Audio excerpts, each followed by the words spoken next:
핫한 기업들의 비밀 노트를 공개하는 시간. 안녕하세요. 다시 돌아온 시크릿 노트 시즌2 김나연입니다. 각종 대내외 리스크로 시장이 흔들리는 요즘 어떤 기업에 투자해야 할까 고민이 많이 되시죠? 최고의 전문가가 선별한 핫한 기업들 소개해드리겠습니다. 자, 오늘도 본격적인 강의 앞서 시장부터 짚어보고 가겠습니다.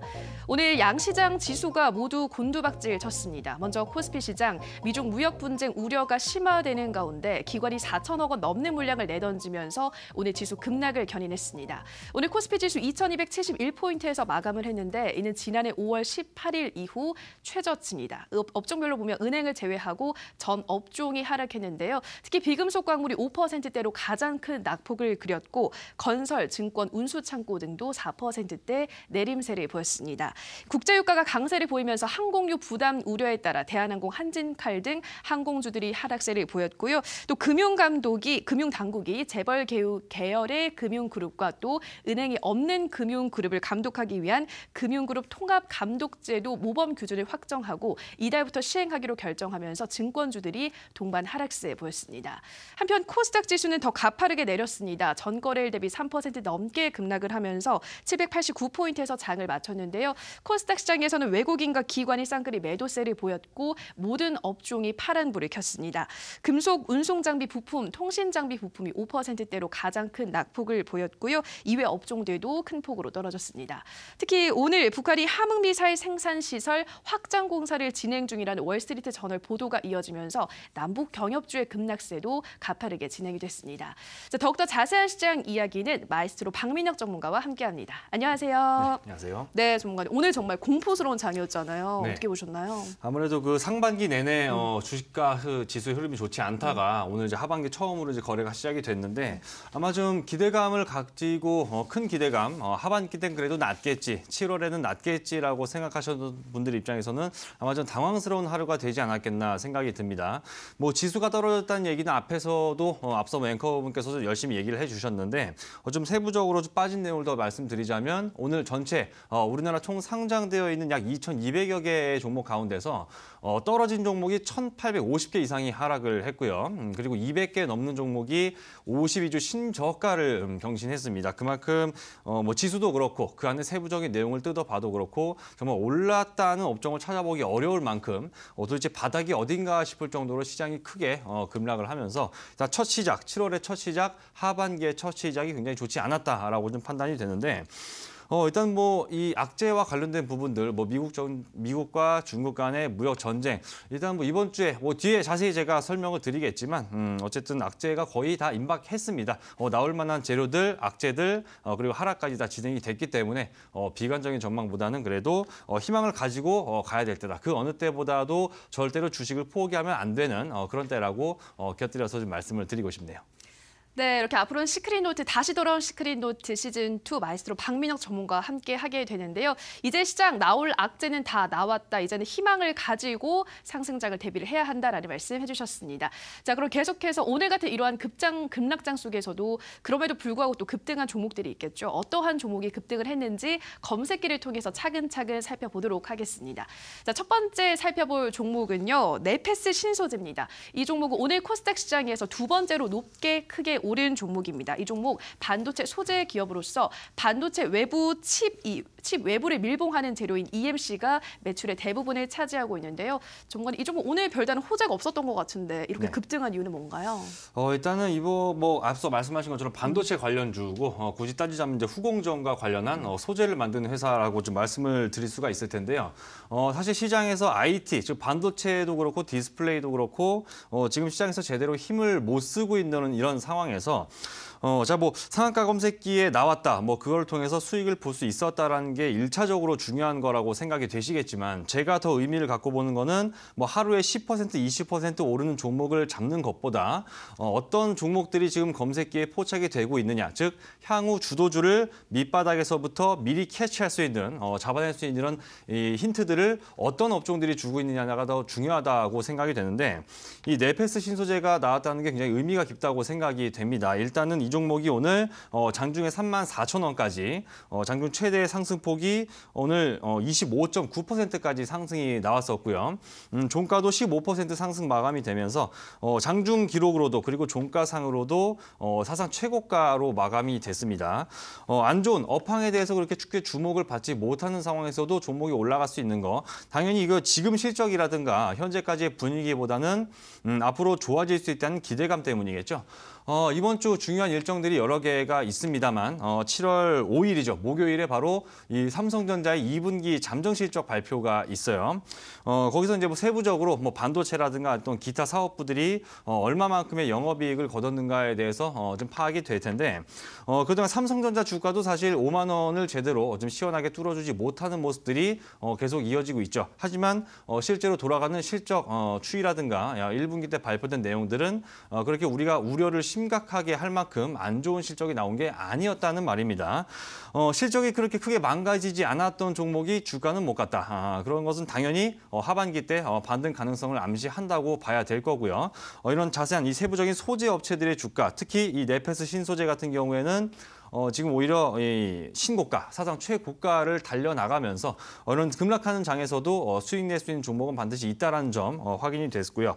앞으로 더 지켜봐야 될 겁니다. 네페스 신소재로 수익을 본 거는 뭐 일단은 검색기에 걸린 거 오늘 하루로 좀 일단은 본다고 하겠지만은 더 중요한 거는 말씀드린 것처럼 앞으로 제2, 제3의 네페스 신소재 같은 이런 종목들이 IT 업종군이나 이런 쪽에서 발견이 될 수 있다는 거 계속해서 좀 관찰을 하면서 과도한 우려 때문에 시장에서 소외를 당했지만 투자자들의 관심권 밖으로 밀려났지만 그런 쪽에서 생뚱맞은 이런 급등 종목이 나올 수 있다는 거 반드시 염두에 두고 대응을 하셔야 되겠다. 이렇게 말씀을 드리고 싶습니다.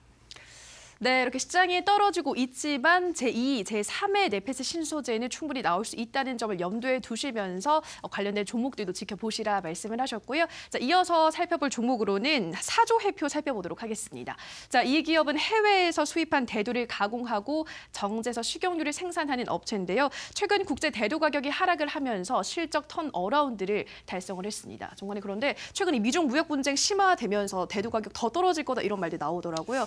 그럼 이 종목 더 길게 봐도 괜찮은 걸까요? 그것 때문에 사실 오늘 저도 보면서 이게 네. 이제 이 검색기라고 하는 것은 어쨌든 기술적인 관점에서 걸려든 거기 때문에 오늘 갑자기 이제 거래량이 붙으면서 급등이 나온 그 이유 앞서도 얘기하셨지만 이게 어떤 내용 때문에 오늘 이렇게 크게 오늘 종가상으로 22.8%가 오르면서 마감이 됐는데 이게 참 재밌는 게요. 뉴스 기사가 나오면서 한 11시 정도부터 이 사조해표가 갑자기 크게 올라가기 시작을 했는데 자, 어떤 기사가 나오면서 올라갔냐면은 이 대두 가격 앞서 말씀하신 것처럼 이 미국과 중국 간의 무역 갈등 때문에 이제 미국산 대두, 미국의 대두의 최대 수출, 대두가 콩이죠, 콩인데 최대 수입국이 바로 중국입니다. 근데 여기에 대해서 이제 중국도 지금 미국의 태도와 맞불을 해서 맞대응하는 관점에서 이 대두의 이 고율의 관세를 때리게 되면은 중국에서 이 미국 콩 자꾸 대두라고 하니까 지금 입에 안 붙네. 그냥 콩이라고 하면 안 되나요, 이거? 예, 대두 가격 수요가 줄어들기 때문에 공급량은 그대로 있는데 수요량이 줄어들면 가격이 떨어진다. 그렇게 되면 이 사조해표가 바로 그 유명한 해표 식용유를 만들고 있는 회사죠. 그렇기 때문에 콩값이 더 떨어지면서 이 원가율이 좀 내려갈 수 있다. 요 기대감 때문에 올라가는 건데요. 근데 이게 참 주식이 우리가 어렵다고 하는 게 이 같은 재료도 예를 들면 환율이 올라가면 어디서는 호재라고 하고 또 어디서는 환율이 떨어진 걸 호재라고 하고 이게 갖다 붙이기 나름이거든요. 뚜렷하게 1 플러스 1은 2다 이런 식으로 이 공식이 정해진 게 아니기 때문에 어디에 갖다 붙이느냐에 따라서 때로는 호재가 때로는 악재가 된다고 보셔야 되는데 생각을 한번 해보자 이겁니다. 수입국, 이 회사 사조해표 같은 경우에는 결국 이 콩을 수입해서 써야 되기 때문에 이 환율에 굉장히 민감하거든요, 실은. 대두 가격이 어떤 하락 기대감이 있다고 하더라도 단기간에 환율이 급등했기 때문에 자, 원달러 환율이 급등한 게 뭐예요? 원화 가치는 떨어지고 달러 가치는 올라갔다는 얘기거든요. 그러면 원래 지금 분위기에서 이 회사는요, 환율이 급등했기 때문에 악재를 맞아서 주가가 빠지는 게 정상입니다.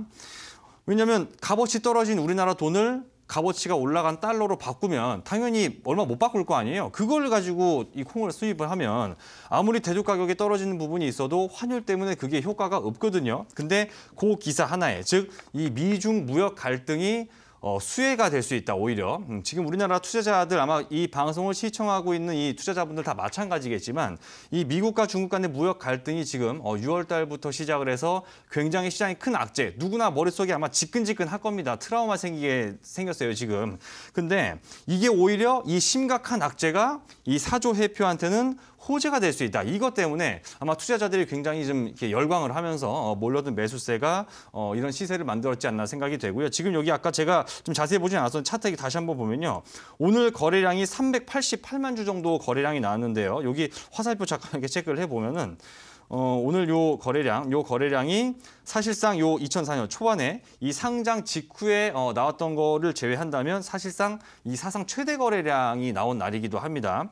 그만큼 지금 이 개인 투자자, 그러니까 사조 회피가 오늘 22.79% 급등 마감을 하고 수익의 기회를 줬다는 거 물론 중요합니다만은 지금 이렇게 시장이 크게 박살이 나 있고 급락을 해 있는 이런 상황에서는 앞으로 어떤 거를 바닥에서 잡아서 주가 100%, 200% 먹을 종목 지금 잡아야 되거든요. 그래서 그만큼 지금 시장에서는 이 무역 전쟁에 대해서 굉장히 지금 공포감에 젖어 있고 그래서 좀 예민하게 받아들이고 있다는 부분. 오히려 공포가 극에 달했다는 얘기는 바꿔 말하면 그런 악재의 영향력이 시장에 반영이 될 만큼 됐다는 걸로도 해석이 가능하기 때문에 자, 사조 회표는 엄밀히 치면 아까 말씀드린 것처럼 환율 급등의 피해주가 될 수 있는 종목입니다. 그렇기 때문에 뭐 하루 정도 어떤 단기 매매를 통해서 급등 수익을 노리는 거는 뭐 괜찮겠지만은 이러한 상승 추세가 계속되리라는 어떤 확신은 지금 갖기 어렵다. 단기 상승에 그칠 가능성이 높다라는 관점에서 오늘 하루 정도의 어떤 단기 매매로만 접근하는 게 좋았다. 이렇게 평가를 내리고 싶습니다.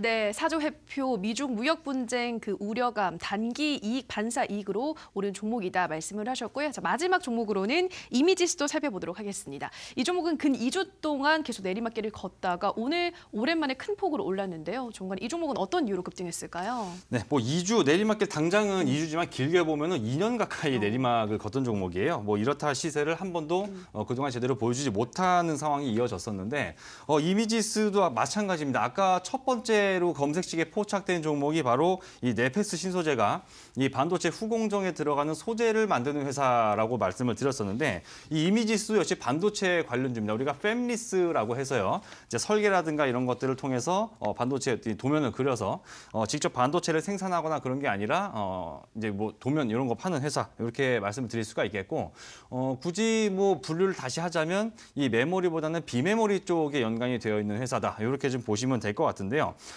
지금 시장 이 종목이 지금 올라간 거를 보면 다 기술적으로 좀 말씀을 드리고 싶은 부분이 하나가 있는데요. 자, 여기 보시면 지금 대략 한 3,600원 정도, 3,600원 정도라는 가격은 과거부터 쭉 보셨을 때 이 종목이 이게 지금 10년부터 시세가 화면에 표시가 되고 있는데요. 과거부터 보면 지금 이 종목이 최근 얼마 전까지 기록했던 전 저점이 바로 이제 3,600원이라는 가격권인데 이 아래 구간에서 머물러던 적이 사실 거의 없습니다. 지금 약 8년 정도 되는 시간 동안에 주가가 중간에 우여곡절을 많이 겪었고 바닥에서 뭐 3배 정도 올라가는 시세도 나오고 했었지만은 떨어질 때 이 종목의 시세는 결코 3,000원 중반대 밑으로 크게 떨어지지 않았다라는 얘기가 되는데 최근에 이 종목 뭐 중간에 올라가는 거는 아주 잠깐씩 떨어지는 기간은 굉장히 길게 장기 하락 추세에 좀 접어드는 이 종목인데요. 지금 보시면은 자 6월 중순부터 아시다시피 시장 분위기 굉장히 좋지가 않았습니다. 그래서 이 종목이 5월 말부터 시작을 해서 참 요때까지 요거 잠깐만 다시 지워놓고 네모 박스로 쳐보면 6월 들어서면서부터는 사실 이쁘게 잘 올라왔습니다. 양봉을 차곡차곡 쌓아가면서 계단식의 상승 국면을 보이다가 지금 6월 중순부터 증시가 코스닥이 그리고 코스피가 폭락을 하면서 같이 밀린 거죠. 우리가 심리적인 마지노선이라고 할 수 있는 코스피 2300선과 코스닥 800포인트가 동시에 무너졌습니다. 그리고 오늘 무너졌지만 지난주까지도 하락세가 계속 이어졌는데 그 와중에서 그러니까 해석을 하면 이런 겁니다. 이 종목은 사실 6월 중순부터 아니 6월 초부터 올라갔어야 되는 종목입니다. 올라가는 종목인데 단순하게 시장의 영향에 의해서 그 상승세에 제동이 걸려서 떨어지고 나니까 떨어진 하락하는 이 순간, 동그라미가 쳐져 있는 이 하락하는 그 순간에는 이 종목이 이제 상승세가 꺾였구나. 뭐 이렇게 호재나 이런 것들 얘기 나올 것도 없이 그냥 주가 밀리는구나, 잠깐 반등에 그치는구나라고 생각을 했지만 어떻습니까? 약 2주 동안 떨어진 하락폭을 단 하루 만에 급등을 시키면서 만회를 시켜줬다는 거예요. 지금 뭐 제약주라든가 아니면 뭐 중국 관련 화장품 기업이라든가 요즘 보시게 되면 한 2주 정도 하락폭을 단 하루 만에 메꿔버리는 10%, 15%의 급등이 오늘은 뭐 많이 비록 안 나왔지만 지난주에 수두룩하게 나왔거든요. 그래서 지금 시장은요, 이런 오늘 포착에 또 이미지스가 걸리면서 종가상으로 18.4% 급등 수익을 챙길 수 있는 기회가 있었는데 지금 이런 시장에서는요, 만약에 내가 산 종목이 3%, 5% 정도 단기간에 밀린다고 하더라도요, 약간만 손실을 감내하면 바로 수익으로 되바꿀 수 있는 이런 형태로 잘 흘러가고 있다는 거예요. 제가 이 방송 넘어오기 전에 원래 1시간 뒤에 있었는데 거기서 제가 우리 시청자분들한테 뭐 추천드렸던 V원텍 같은 종목도 대표적인 예가 되겠죠. 뭐 한 2주 정도 밀린 부분을 단 일주일 만에 40%, 50% 바로 위로 쏘아주는 흐름 나오고 있습니다. 하루하루 시세를 보고 흔들릴 것이 아니라 약간 2주 정도의 약간의 어떤 여기 마음의 여유만 주면 충분히 우리는 단기 급등을 그냥 구경만이 아니라 내 계좌로 챙길 수 있는 기회가 반드시 있다라는 점, 오늘 특히 이 검색기에 걸린 이 3개 종목을 통해서 충분히 확인 가능하셨으리라고 생각이 되고요. 지금 어떤 업종들 급락한 가운데서 우리가 왜 지금 시장을 뭐 급락장이라고 판단을 해야 되고 하는지에 대해서는 제가 잠시 후에 나온 강의를 통해서 더 자세하게 설명을 드리도록 하겠습니다. 네, 이미지스까지 이렇게 3종목 검색기를 통해서 들여다봤습니다. 저희가 방송에서 전해드리는 내용은 투자 판단에 대한 조언일 뿐이라는 점 유의해 주시고요. 자, 오늘 시크릿노트 첫 방송인데 첫 강의, 오늘 마이스트로 전문가님의 강의가 이어지는데요. 전문가 오늘 강의 어떤 주제로 해주시나요? 일단 뭐 좋은 종목들, 좋은 업종들 시장에 굉장히 많이 있습니다. 멀쩡한 종목이 지금 급락한 게 너무나도 많기 때문에 뭐 사야 되는 종목들은 수두룩하게 있는데, 근데 아무리 이런 말씀을 드려도 우리 만약에 시청자분들이 만약에 이 시장을 앞으로 뭐 비관적으로 보고 불안해하신다면 정말 좋은 종목을 사고도 오래 못 갖고 시장 좀 밀리면 바로 그냥 팔아버리는 이런 상황이 생길 수가 있습니다. 그래서 오늘은 첫 시간 아무래도 시장에 대한 얘기를 집중적으로 드리지 않을 수가 없어요. 우리가 흔히 알고 있는 우리나라 지수를 아래로 지금 꼬꾸라지게 만든 급락을 시킨 어떤 악재들, 그런 것들이 일단 지금 시장의 대부분 거의 모든 부분들이 다 선반영이 돼 있다는 거 제가 좀 강의를 통해서 설명을 드리면서 앞으로 시장의 어떤 대응, 저점 종목에 대한 힌트까지도 제시를 해드리는 시간을 가져보도록 하겠습니다. 네, 정말 혼자서는 감당하기 힘든 장입니다. 어떠한 현명한 대응책이 있을지 지금 바로 마이스트로 박민혁 전문가의 강의를 통해서 확인해 보시죠.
네, 아까도 설명을 드렸지만은 오늘 첫 시간에 일단 시장에 대한 얘기를 안 하고 넘어갈 수가 없을 것 같아요.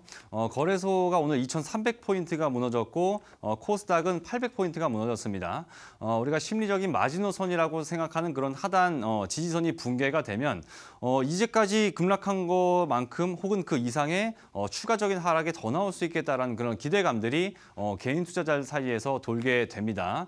나중에 돌이켜보면은 우리는 이때가 매수 기회였다라는 거를 알지만 지금 시장의 분위기들 뭐 뉴스에서 맨날 시장 떨어진다고 뜨죠. 지금 악재가 뭐뭐가 나와 있는데 이거 이번 주에 큰일 났다 뜨죠. 이러니까 기존에 내가 가진 종목에 대한 확신을 갖고 있었던 분들조차도 지금 어떤 손절의 유혹, 팔고 도망가자. 투매 유혹에서 벗어나기가 굉장히 어려운 장이 연출이 되고 있습니다. 그래서 오늘 첫 시간에는 지금 우리 시청자분들이 대부분이 알고 있는 그런 악재들이 결코 더 이상 시장에 큰 급락 요인으로 작용하지는 않을 것이다라는 어떤 것들을 하나하나 설명을 드리면서 우리가 알고 있는 우리 시청자분들이 알고 있는 걱정하고 있는 그런 악재들이 지금 시장에서는 대부분 반영이 되어 있고 이미 예전부터 알려져 있던 것들이다. 결코 새로 나온 악재들이 아니다라는 점을 하나하나 설명을 좀 드리려고 합니다.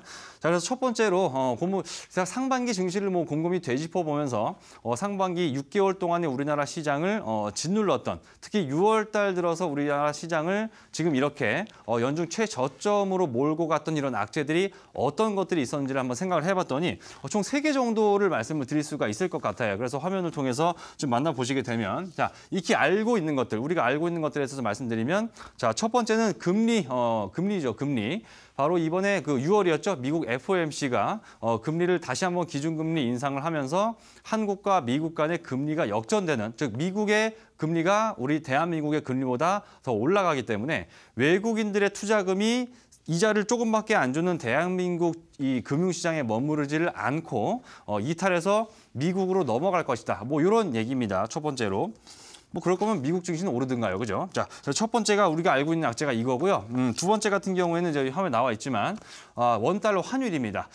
지금 1,100원 아래에 있던 이 원달러 환율이 지금 1,120원대까지 가파르게 올라왔다가 지금 1,100원 이상에서는 그래도 추가 급등은 안 나오고 있는데 1,000원대에 있던 이 환율이 갑자기 원달러 환율이 1,100원까지 가파르게 치솟다 보니까 환율이 갑자기 올라서 무슨 외국인이 또 빠져나간다. 결국 1번과 2번 같은 경우에는 전부 다 이 외국인의 이 국내 자금 이탈 요인으로 작용을 한다라는 그런 내용들이었거든요. 그래서 이것도 지금 현재 시장에서 큰 악재로 지금 분류가 되고 있는데 여기에 대해서 자세한 설명은 뒤에 드릴 겁니다. 그리고 세 번째는 지금 가장 큰 부분이라고 할 수 있겠죠. 바로 미국과 중국 간의 무역 갈등, 무역 전쟁입니다. 지금 이 미국의 무역 적자 중에서 거의 절반 정도가 중국과의 무역에서 발생이 되고 있습니다. 그래서 미국은 지금 중국을 타겟으로 해서 지금 관세를 25%를 부과한다 이런 얘기를 계속 나오면서 이번 주 7월 6일이죠. 7월 6일 금요일에 결국 이제 시행을 앞두고 있는 게 바로 이제 7월 6일. 그래서 7월 6일 날 시행한다라는 그 얘기 때문에 아마 그거 직전에 지금 이번 주입니다. 바로. 그렇기 때문에 이 한 주를 시작하는 월요일 시작부터 장이 굉장히 안 좋았던 것 같은데 이건 역시도 제가 뒤에 설명을 드리면서 이제까지 모든 건 사실 우리가 딱 하나 시작하기 전에 하나 좀 아셔야 되는 게 우리는 뉴스나 이런 것들을 갖다가 좀 많이 보시면서 접하고 하시겠지만 뉴스에서 일반 사람들이 알려지는 그런 부분들은 사실 이미 선반영이 됩니다. 주식시장에는. 주식시장에 대략 선반영이 되기 때문에 지금 우리는 하락하면서 이것 때문에 더 떨어질 거라고 생각을 할지 모르겠지만은 결국에는 알고 보면 다 반영이 돼 있다라는 거를 좀 설명을 드리려고 해요. 자, 그래서 이제 하나씩 말씀을 드릴 텐데 먼저 첫 번째로 말씀드렸던 이 금리에 대한 내용부터 먼저 좀 시작을 해보도록 하죠.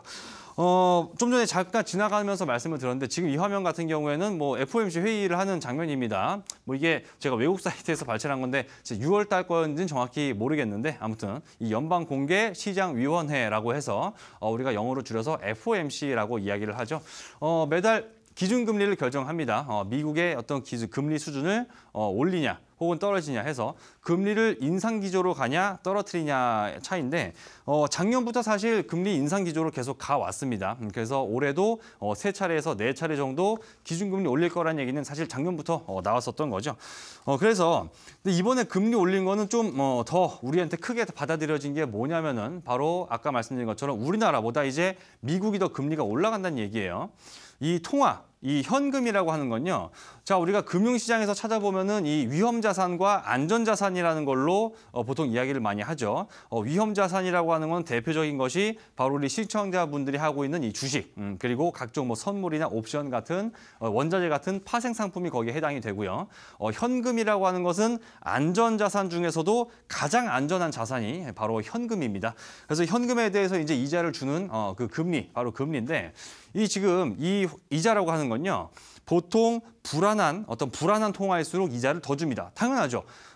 이 환율이 이 나라가 갑자기 어떻게 될지 모르는데 예를 들어서 대한민국이라는 나라가 언제 망할지 모르는 나라다라고 했을 때 그러면 누가 이 나라에 투자를 하겠어요? 이자라도 많이 줘야죠. 그렇기 때문에 불안하고 안정성이 떨어지는 이 국가의 화폐일수록 보통 금리를 더 쳐주는 그런 경향이 있는데 생각해 보세요. 미국보다 우리가 더 달러가 안전합니다. 원화보다는 달러가 훨씬 더 안전한데 그 안전한 달러가 이자까지 더 준다고 하니까 아이고 이거 큰일 났다.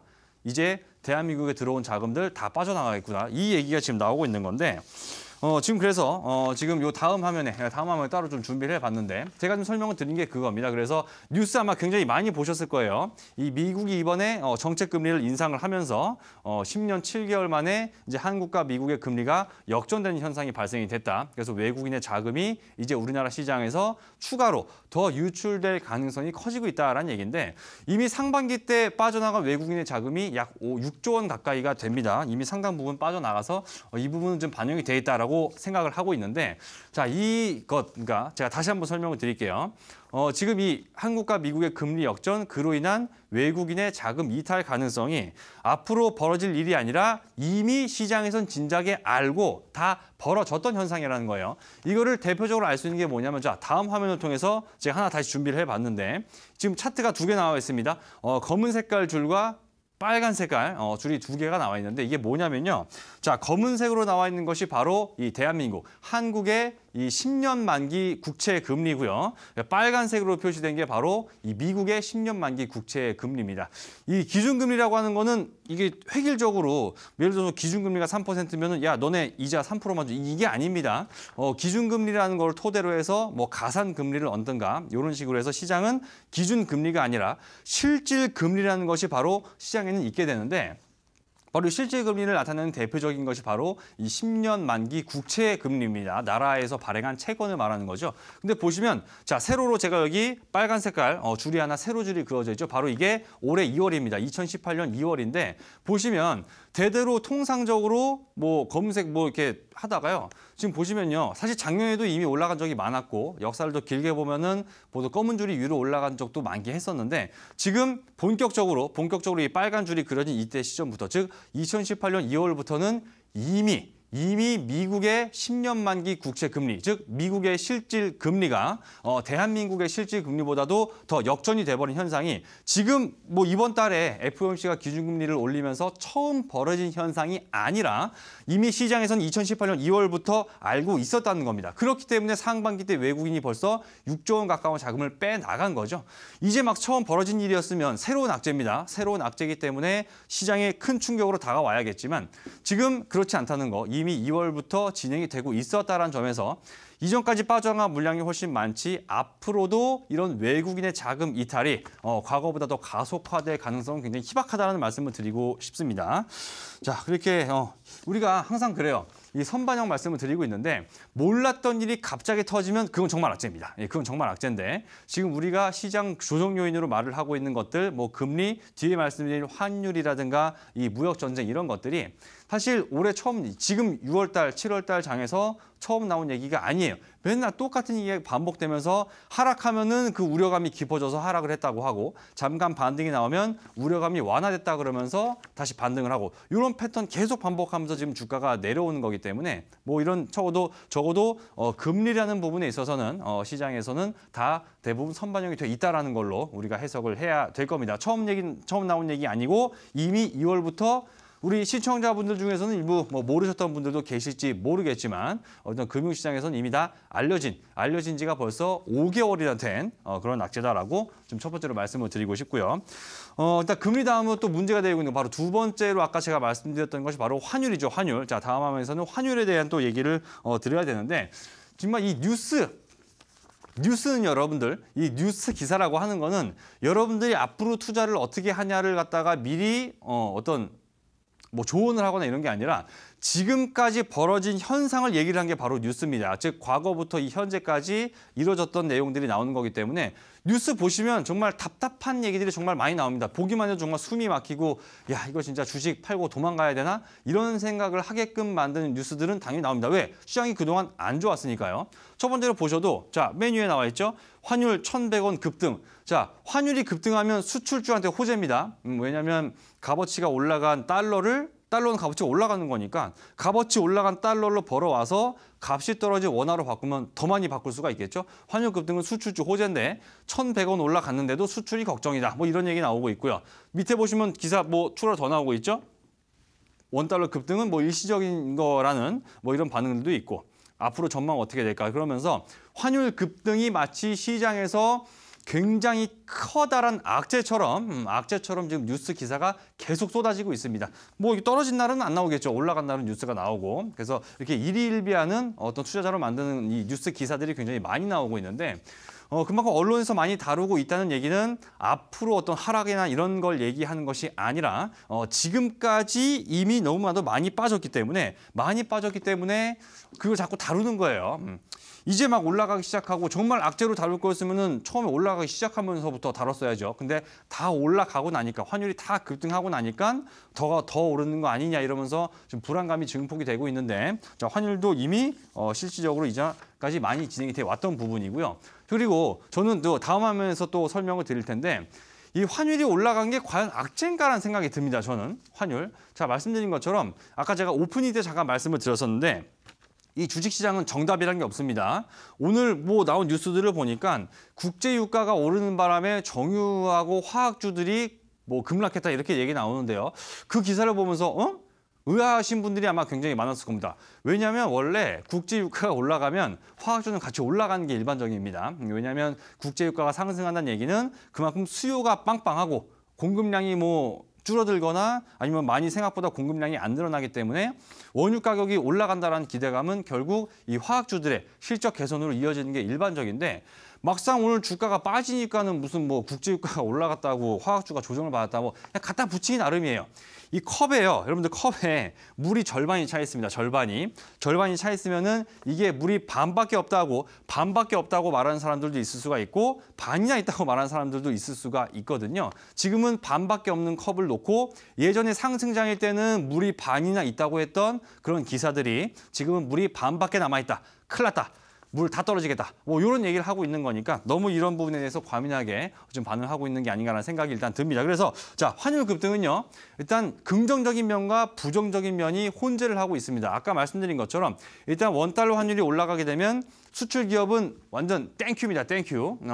왜냐하면 원화 가치는 떨어져. 달러 가치는 올라가요. 그러면 똑같은 제품을 팔아도 똑같이 $10,000에 팔아도 우리나라 돈으로 바꾸면 더 많이 벌거든요. 그래서 수출 기업한테 호재, 수입하는 기업한테는 악재가 되는데 뭐 다 아시겠지만 우리나라 같은 경우는 수입보다 수출이 이런 국가 경제의 근간을 이루기 때문에 우리나라 전체적인 분위기를 봐서는 환율은 떨어지는 것보다 오히려 좀 올라가주는 게 우리나라 기업 실적 입장에서는 좋죠. 당연히 기업 실적이 좋아지게 되면 수출 기업들의 실적이 환율 효과에 의해서 환율 급등 효과에 의해서 좋아지게 된다면 당연히 그건 주가 상승으로 연결이 되는 겁니다. 왜냐하면 주식시장은 결국 수익을 내고자 하는 기업들로 이루어진 어떤 지표고 당연히 회사들이 돈을 많이 벌면 그 나라 주가 지수도 올라가는 게 맞겠죠. 그래서 호재로 작용이 될 수 있는데 자, 두 번째를 지금 시장에서는 굉장히 예민하게 받아들이고 있다는 거예요. 자, 반대 입장에서 한번 생각을 해보죠. 외국인 같은 경우에는 자기가 가진 달러를 원화로 바꿔서 대한민국 주식시장에 투자를 하게 되는데 그러면 주가가 설령 제자리에 머물러 있다고 하더라도 원달러 환율이 급등을 하게 되면 즉 내가 원화로 바꿔서 이 나라 주식을 샀는데 환율이 떨어져요. 원화 가치가 떨어집니다. 그러면 이거는 가만히 있어도 손해거든요. 그런 것 때문에 우리가 흔히 환차손, 환율의 어떤 하락으로 인한 환율 차이에 의해서 발생되고 있는 손실이 외국인한테는 발생이 되게 되는 거죠.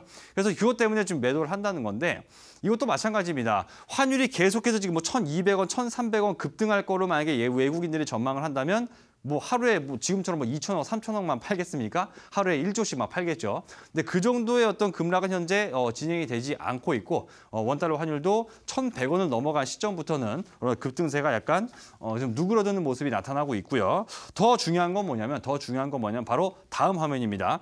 환율이 급등해서 도대체 얼마나 환율이 급등을 했길래 악재냐 봤더니 자 지금 보시죠. 이 빨간 색깔로 가로선이 여기 예, 가로선이 빨간색 쭉 점선이 이어져 있습니다. 이게 뭐냐면 오늘 환율 약 1,120원 정도가 되는 지금의 원달러 환율인데 지금 과거부터 보시게 되면 약 2016년, 15년 그때 이후로부터 평균적으로 여기 환율이 나타난 상황을 보세요.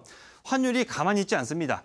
계속 뭐 추세를 타는 것이 아니라 과거부터 보시게 되면은 오르락 내리락을 반복하는 이 박스권의 형태를 그리면서 뭐 한 1,000원 한 중반대까지 내려갔다가 또 한 1,100원 중반대, 1,200원 부근까지 갔다가 이 패턴들이 지금 2년 이상 반복이 되고 있는데요. 지금 환율이 단기 급등을 하면서 1,120원까지 올라온 요 가로로 되어 있는 빨간 선이 정확하게 과거 약 2년 6개월 동안에 딱 가운데 가격이에요. 그러니까 지금 환율이 급등했다고 지금 큰일 난 것처럼 이야기를 하고 있지만 지금 환율 수준 자체는 우리나라 기업들한테 크게 악재가 될 부분도 아니고 그렇다고 뭐 어마어마한 호재가 될 부분도 아니고 딱 기업 활동을 하기에 있어서 어떤 이 불확실성이 제거된 가장 평균적이고 중간값에 지금 환율이 머물러 있다는 겁니다. 그래서 아까도 말씀을 드렸죠. 지금 같은 현상을 보면서도 시장이 좋을 때는 좋은 쪽으로 해석을 하고 시장이 나쁠 때는 나쁜 쪽으로 해석을 하고 지금 그렇게 결과를 보고 지금 원인을 분석하는 그런 장이기 때문에 당연하죠. 지금 시장이 박살이 났으면 여기서 언론사는 어차피 이 뉴스 기사라고 하는 것들은요. 지금 시장에서 나타나고 있는 현상을 직접적으로 설명을 해주는데 그치는 거지. 뭐 뉴스 기사가 뭐 앞으로의 전망을 뭐 예측한다거나 이런 건 그거 중요한 게 아닙니다. 그만큼 지금 안 좋은 뉴스가 많이 나오고 있다는 얘기는요. 앞으로 안 좋아지는 거에 포커스가 맞춰져 있는 것이 아니라 그만큼 이제까지 안 좋았다.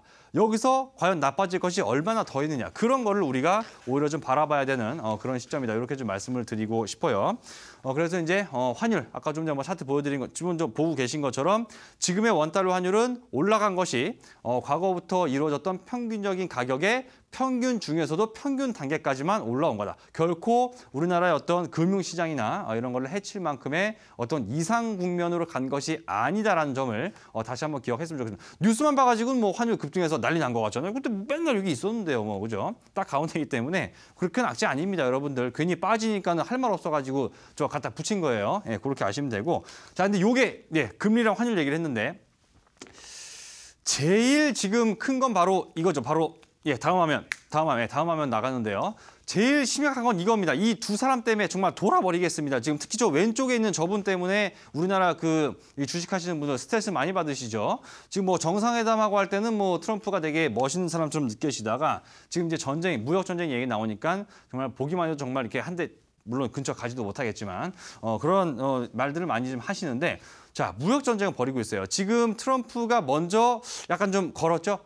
이 무역 적자 중에 절반이 중국을 상대로 해서 발생된 적자다. 그래서 중국을 타겟으로 해서 중국에서 많이 수입하고 있는 그런 제품들에 대해서 철강이라든가 이런 쪽에 이제 관세 폭탄을 매기겠다. 그 얘기를 하고 있는 건데 자, 생각을 해보세요. 우리가 학교 다니면서 뭐 이 흔히 말하는 전교 1장, 2장 뭐 요즘에도 그런 얘기 하나 모르겠네.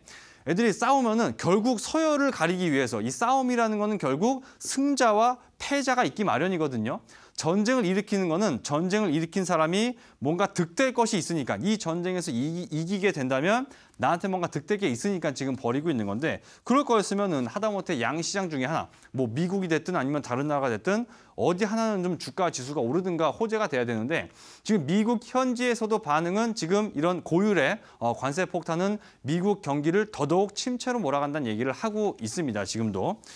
그렇게 얘기 나오고 있는데 지금 되게 으르렁대면서 싸우고 있는 두 사람이지만은 이 표정 한번 보세요. 표정. 지금 뭐 트럼프 인상 쓰고 있는데 불과 이 다음 화면에서 보시면 얘네가 원래부터 이렇게 처음부터 막 싸웠던 것은 아닙니다. 지금 둘이 악수하고 있는 저 광경, 이 트럼프 대통령이 약간 좀 이렇게 귀여운 척하면서 좀 이렇게 사진을 찍었는데 이 사진이 나온 게 언제냐면 바로 작년 2017년 11월에 미국과 중국 간의 이 정상회담에서 있었던 저 악수입니다. 그때 정상회담 진행이 되면서 저 때는 뭐 싸웠냐? 뭐 그거 아닙니다. 저 때는 오히려 굉장히 이 미국과 중국의 어떤 관계가 정말 이 훈풍이 부는 그런 이제 내용들이 나왔었는데, 자 바로 다음 화면에서 보시면은 왜 트럼프가 저때 저렇게 귀여운 표정을 짓고 있었는지를 아마 좀 바로 아실 수가 있을 것 같습니다. 자 뭐냐면요, 지금 글씨가 작아서 잘 안 보이시는 건데 제가 읽어드릴게요. 자 미중 280조, 미국과 중국이 280조 원 규모의 경제 협력에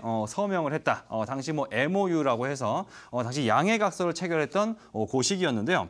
자 시진핑, 요 맨 윗줄입니다. 시진핑 트럼프의 돈 폭탄 안겨라고 기사가 좀 나와 있습니다. 그래서 밑에 보시게 되면 뭐 쭉 짜잘히 나와 있는데, 뭐 280조 경협 서명을 했고, 뭐 정상회담 마무리되고, 뭐 2,500억 달러 규모의 선물을 받았다. 트럼프가 미국이 선물을 받아 뭐 이런 얘기였는데, 당시에 그러니까 뭐냐면요, 이 중국에서 뭐 각종 미국에서 만드는 제품들 있지 않습니까? 뭐 보잉이라는 이 유명한 항공기 회사에서는 뭐 항공기 만들고 있고, 이런 이제 미국의 각 기업들, 주요 기업들이 만드는 제품들을 중국에서 적극적으로 좀 사주겠다, 수입을 받겠다, 이런 얘기가 당시에 이 미국과 중국 간의 정상회담을 통해서 실제로 이게 양해각서에 서명이 이루어졌던 부분입니다. 물론 양해각서라고 하는 것이 법적 효력은 없지만 사실 국제관계라는 것도 법적 효력이 중요한 게 아니죠. 지금 트럼프가 하고 있는 정치는 철저하게 이 쇼입니다, 쇼. 즉 중간 선거라든가 이 국민들의 어떤 이제 분위기나 어떤 여론이랄까요? 그런 것들을 자기 것으로 만들기 위해서 좀 이런 걸 하고 있는 건데, 이 제일 편한 건 적을 외부로 돌리는 거예요. 미국에서도 분명 사는 게 빡빡하고 힘든 사람들이 물론 있겠죠. 그러면 이게 트럼프가 정치를 못해가지고 내가 이렇게 힘들어라고 생각을 하면 그 화살은 트럼프한테 날라오게 됩니다. 하지만 트럼프가 나와서 지금 우리가 이렇게 어려운 거는 중국과의 무역 적자 때문입니다라고 해버리면 마치 사람들은 야, 우리가 중국하고 적자 보는 것 때문에 사는 게 힘들구나라고 이 타겟을 외부로 돌리게 되죠. 사실 뭐 미국은 2차 대전이 끝나고 나서 무역 흑자 기록한 적이 거의 없는 나라죠. 아시다시피. 뭐 미국은 안 그래도 잘 사는 나라인데 지금 그 탓을 무역 적자로 돌리기 위해서 그 어떤 이 재료라고 해야 될까요? 뭔가 탓하기 위한 재료로서 중국을 끌어들이고 있는 건데, 그래서 이거는 결코 오래 갈 수가 없는 겁니다. 오래 갈 수 없고 결국 쇼기 때문에 이번 금요일입니다. 7월 6일에 있을 이 관세 부과 시한을 앞두고 아직 지금 4일밖에 안 남았는데도 뭐 화해하려는 기운이 없다고 하니까 시장이 불안한데, 아마 트럼프의 어떤 특성상 어떤 드라마틱한 상황을 만들기 위해서 그 어떤 온화의 제스처를 취하지 않고 있다. 이렇게 좀 판단이 들어요. 아마 이틀이나 3일 정도를 남겨놓고 아마 좀 대단히 화끈한 얘기가 나오지 않을까 개인적으로는 좀 기대를 하고 있습니다만, 어쨌든 이거는 오래 갈 수가 없다는 얘기고요. 이런 것들을 시장에서 외국인은 알고 있습니다. 자, 다음 화면에서 보시면, 그럼 이렇게 앞으로 미국과 중국 간의 무역 갈등이 더 격화되고 심해지면 시장 더 빠질 텐데, 지금 외국인 자 보시면 이거 아래 나와 있는 게 바로 오늘까지의 이 코스닥 지수 일봉 차트고요. 여기 마지막 보시면은 장대 음봉 맞으면서 800 밑으로 떨어져 있죠. 위에 나와 있는 화면은 바로 외국인의 이 수급입니다. 보시면 지금 이게 우리가 흔히 다이버전스라고 얘기를 하죠. 즉 시장은 저 때부터 지금까지 지수는 밀리고 있는데 오히려 외국인은 그 시절부터 지금 담고 있습니다. 주가 급락, 코스닥 지수의 급락을 만든 것은 결코 외국인이 아니고 오히려 외국인은 이 장을 이용해서 지금 코스닥 시장에서는 매수를 하고 있다는 얘기죠. 거래소에 비해서 코스닥의 규모가 조금 작기 때문에 그래서 약간의 매수세만으로도 나중에 크게 올라갔을 때는 더 큰 수익을 탄력적으로 얻을 수 있는 것이 바로 코스닥 시장입니다. 그렇기 때문에 외국인이 거래소에서는 아직 안 사고 있지만 코스닥에서는 지금 사고 있다. 오늘 팔았다? 길게 봐야죠. 길게 봤을 때 외국인은 지금 우리나라 시장을 사고 있다는 거를 반드시 기억을 하셔야 된다. 이렇게 좀 말씀을 드리고 싶고요. 자, 그래서 하나 말씀을 드릴게요. 아까 선반영이라는 얘기를 했습니다. 악재는 이미 다 알려져 있고 뉴스에 나왔을 때는 이미 이런 악재들조차도 다 선반영이 돼 있다. 제가 여기서 뭘 갖고 힌트를 얻었냐면, 자, 다음 화면에서 지금 아마 관심들이 많으실 겁니다. 남북경협주를 보면서 제가 그런 생각이 들었어요. 제가 지난달, 지지난달 계속 그랬죠. 지금 남북경협주의 주가 5, 6월 달 남북경협주 팔아야 된다. 왜? 지금 남북경협주의 주가는 통일이 됐을 때의 주가다. 남북 통일이라는 것을 전제를 하고 그것을 모두 선반영을 하면서 주가가 다 이미 올라 있다는 겁니다. 지금 시장도 마찬가지입니다. 그러고 나니까는 막상 이 뉴스 나오고 하니까 밀리잖아요. 마찬가지예요. 지금 이 우리나라 시장도 결국 미국과 중국이 진짜 무역 전쟁 해갖고 실업자 막 속출하고 막 길거리 나앉고 뭐 그 상황까지 지금 주가 밀려 있는 겁니다. 우리나라 시장도. 그렇기 때문에 악재가 선반영됐기 때문에 지금은 그 어느 때보다도 절대로 팔지 말고 버텨야 된다라고 말씀을 드리고 싶고요. 자, 그래서 최종 결론인데, 그래서 결론, 오늘 이 강의의 결론은 그래서 우리나라 시장 지수, 지금 코스피, 코스닥 지수는 이미 무역 전쟁 수준까지 와 있는 겁니다. 그렇기 때문에 지금은 참고 버텨서 지금 기다려서 수익으로 바꿔야 되는 거고요. 이 무역 갈등 우려가 완화된다면 지수는 급반등합니다. 뭐 트럼프가 뭐 요거 시한 부가 앞두고 이렇게 좀 좋은 얘기하면 시장 뭐 하루 2, 3% 급반등 바로 잡을 틈도 없이 그냥 바로 급반등 해버릴 거고요.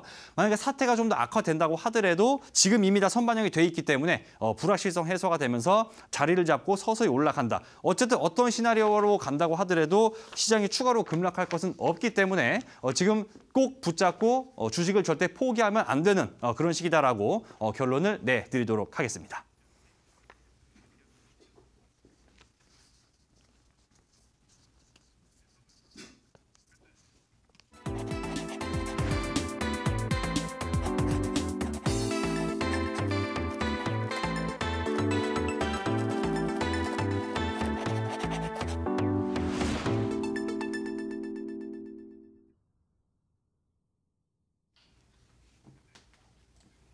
네, 악재는 모두 반영이 되었다라는 주제로 최근의 시장 흐름 꼼꼼하게 짚어주셨습니다.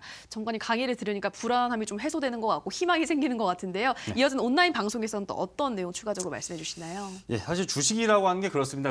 어떻게 보면 단순한 메커니즘입니다. 싸게 사서 그것보다 비싸게 팔면 수익을 볼 수 있는 건데 이런 이제 시장의 분위기에 휩쓸리게 되다 보면은 개인들이 손실 보는 이유는 뭐 뻔한 거 아닙니까? 그럼 비싸게 사서 싸게 팔게 되는 건데, 자, 비싸게 사는 건 어쩔 수 없었다고 하더라도 적어도 싸게 팔진 말아야죠. 근데 지금 이런 시장의 분위기는 바로 이 개인 투자자분들을 현혹시켜서 자꾸 싸게 팔게 만들게끔 분위기가 형성이 되고 있습니다. 그래서 뭐 업종이나 종목, 뭐 추천 뭐 종목 이런 것들은 사실 내일 좀 말씀을 드릴 텐데, 그거보다 더 중요한 거는 우리 시청자 여러분들의 어떤 마음가짐이라든가 이런 걸 좀 강하게 만들어 드리는 게 우선이라고 생각이 들어요. 그래서 제가 뭐 이 방송 뭐 얼마나 뭐 반년을 할지 1년을 할지 모르겠는데 이 방송을 하는 그 과정을 갖다가 하나의 어떤 교육 과정이라고 생각을 해서 바로 첫 번째 시간으로 개인 투자자들을 패배자로 만드는 이런 주식시장의 음모에 대해서 여러분들께 알려드리면서 지금 시장의 어떤 현 상황 진단하고 시장이 어떤 식으로 개인 투자자들을 바보로 만들고 손실보게 만드는지 그 부분에 대해서 강의를 온라인 공개 방송을 통해서 진행해드리도록 하겠습니다. 네, 온라인 무료 방송 참여 방법 안내해드리겠습니다. 인터넷뿐 아니라 모바일로도 참여가 가능합니다. 포털 검색창에서 투자25시 검색하시고요. 화면 상단 부분에 보이는 이데일리 TV 투자25시 클릭하고 들어오셔서 시크릿노트 배너 확인하시고요. 조금 더 내려보시면 오늘 출연한 마이스트로 박민혁 전문가 얼굴 확인하시고 오른쪽 방송 보기 버튼 눌러서 입장하시면 됩니다. 네, 오늘 시크릿노트 시즌2 첫 방송 벌써 마칠 시간이 됐습니다. 이어서 이어지는 투자25시 2부에서는 우라누스 임호동 전문가 강의가 이어집니다. 계속해서 많은 시청 부탁드리고요. 저희가 방송에서 전해드리는 내용은 투자 판단에 대한 조언일 뿐 해당 종목의 상승과 하락을 보장하진 않는다는 점 유의해 주시기 바랍니다. 내일도 저희 시크릿노트 더욱더 알찬 내용으로 시청자 여러분들 찾아뵙겠습니다. 오늘 방송 함께해 주신 여러분 고맙습니다.